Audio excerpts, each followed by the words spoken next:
It is Saturday and I am now 1 week out, and I could not be more grateful for a great night of sleep. Looking at my data from my Whoop last night was awesome, and I can attest I feel so much more rested. There was a video John Meadows recorded once, and he said, when you don't sleep enough, you feel like you're melting. And that was yesterday. I was just so tired and run down, but my body felt kind of like stressed and agitated, and it just felt like I was trudging through the day.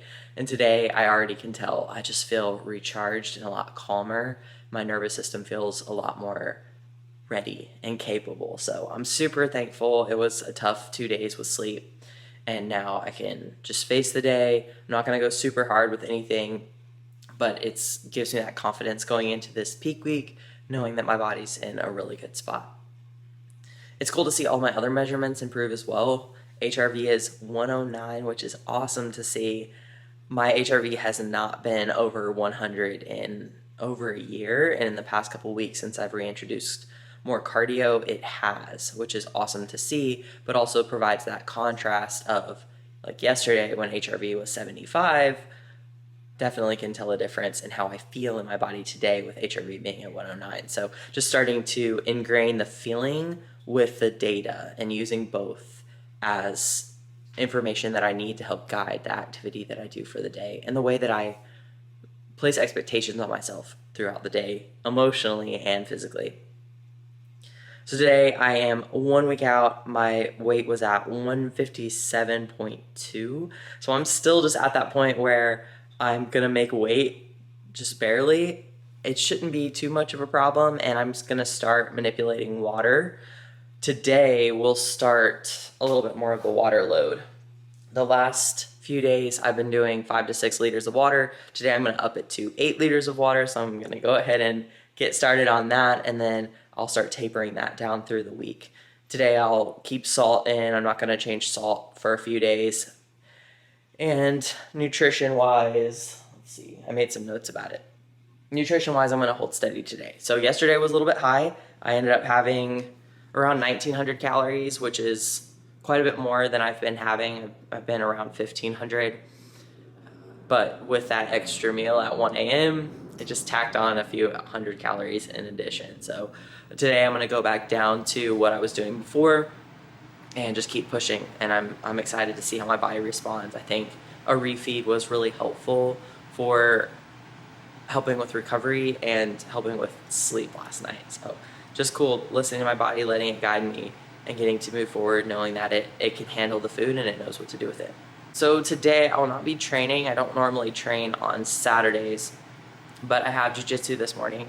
So there's 2 Jiu-Jitsu opportunities today. One is a white belt only class because they recently changed the rules at our school where unless you have a stripe, you cannot go to open mat. I do have a stripe. I'm pretty close to getting my second stripe, but I kind of like the white belt classes because they are position specific, which means that we start in specific positions and do drills, and it's much more guided and intentional.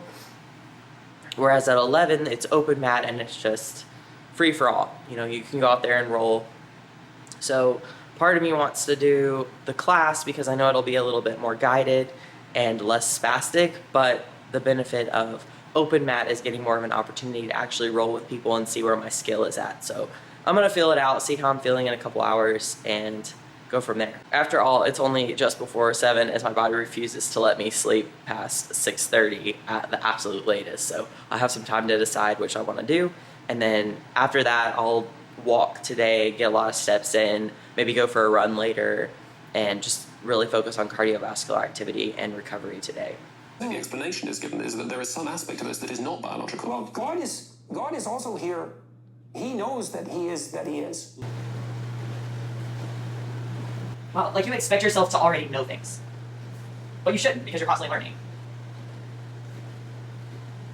Or admit I didn't know something because I was made to feel like stupid for not already knowing. Or like you would laugh and like point to someone else and be like make a comment about me to them. Oh, I'm gonna do the takedown, and then they get the takedown, or they pull you into guard, and then I think you're right. And I think we talked about once like how you feel like other people are judging you, but it's because you're judgmental.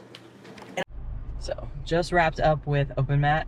I decided to go to the open mat class instead of the white belt class, just because I could kind of gauge my activity levels a little bit more based on how my body was feeling. So actually I felt super beat up today, which is pretty normal for me. Usually when I don't get enough sleep, I don't really notice that day. I notice more that day, like mentally, but I usually feel really run down the next day. So today being the next day, even though I slept well last night, I didn't sleep well the night before, and it definitely hit me hard. So that was a challenge, and I could feel it in my role, but it was good to know, and just knowing that I need to prioritize some rest this week.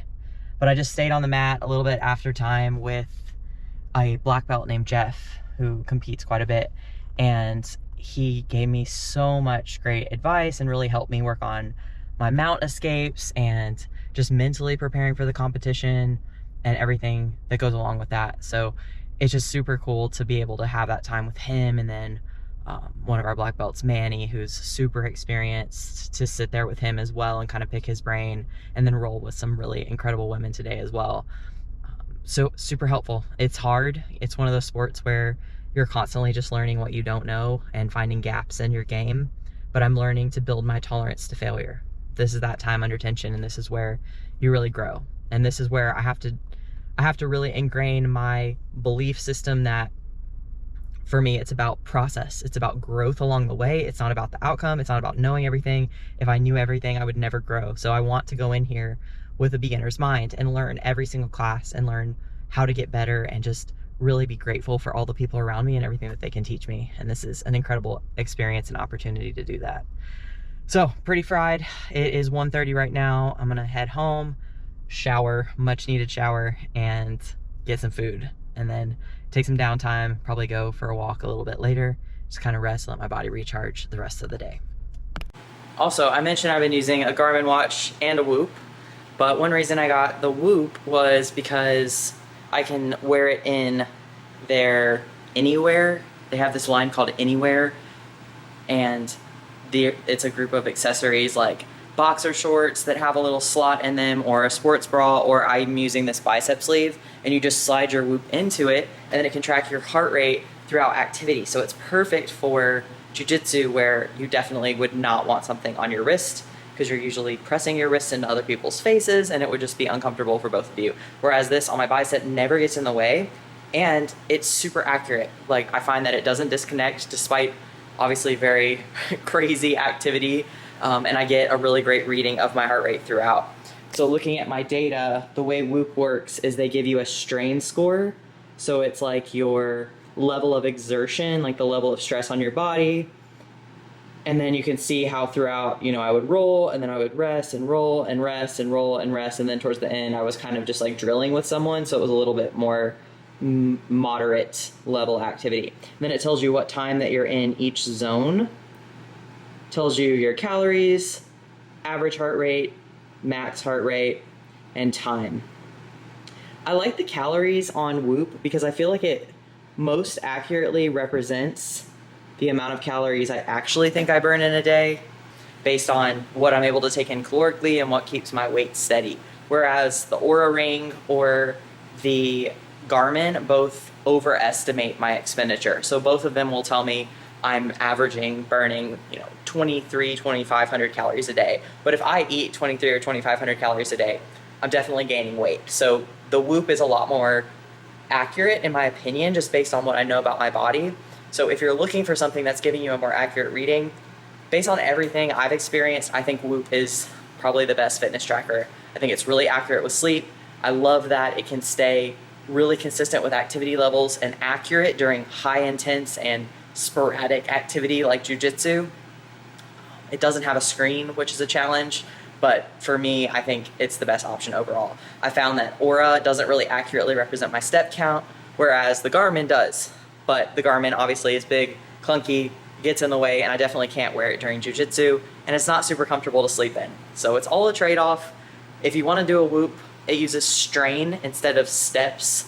So you would kind of be looking at your activity levels based on your level of strain in a day, which I think logically makes a lot of sense because you may not be walking around a lot, but you might be exerting a lot of energy, getting your heart rate up more throughout the day, and you would only know that if you were tracking it and kind of measuring it against a parameter like that.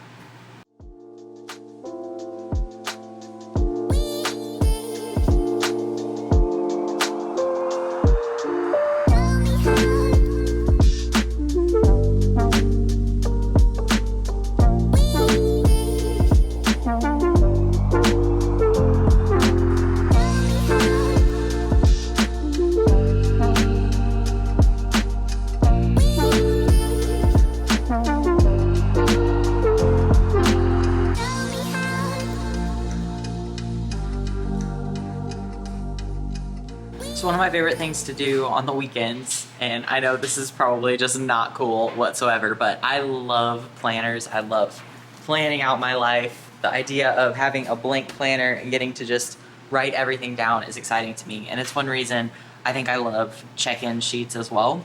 But it's also really helpful to have the data from the week. So although this may look a little bit overwhelming, I'll kind of walk you through it.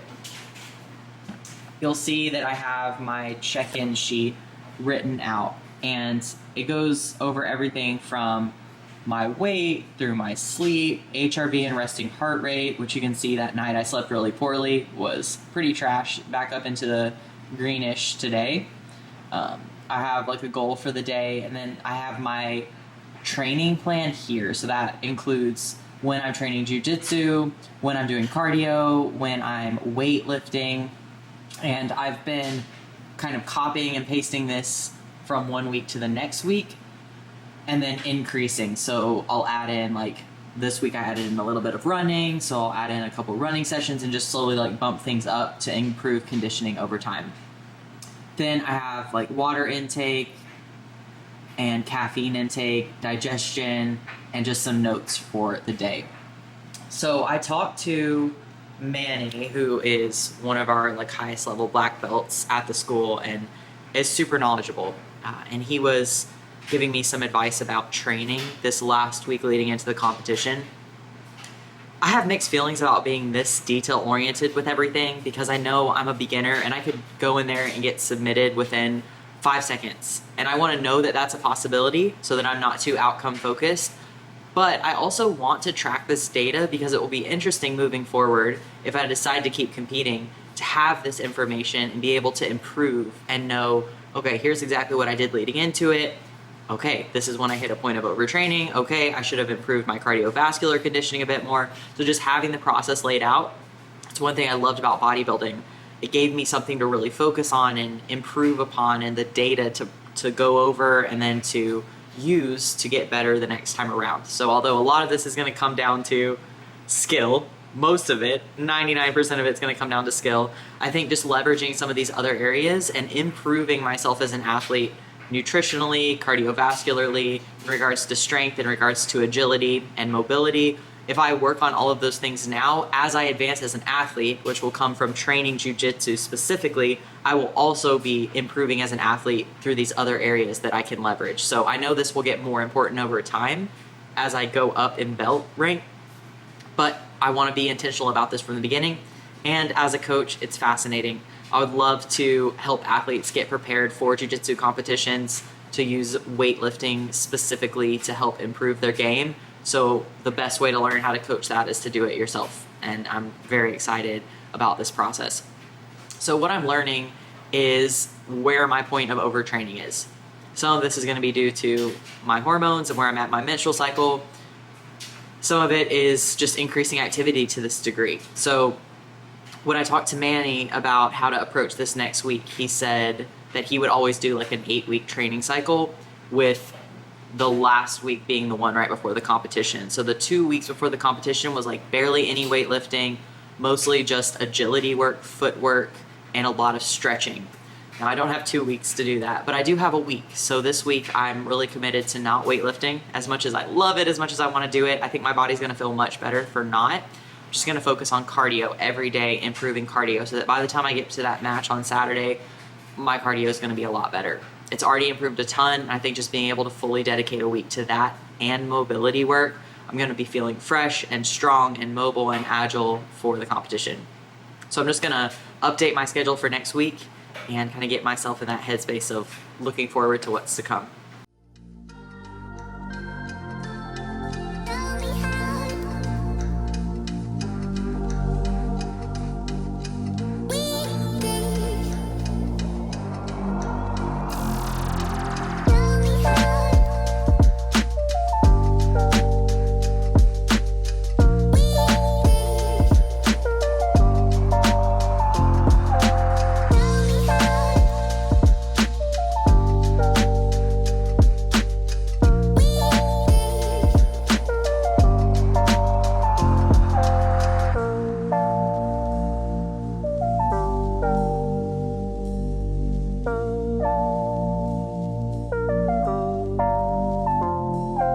40 minutes on the bike, walk home, run later.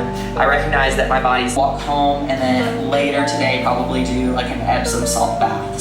So I just went for a run, a jog I guess. I'm not sure at what point a jog becomes a run, but I'm pretty sure I don't meet the criteria for running yet.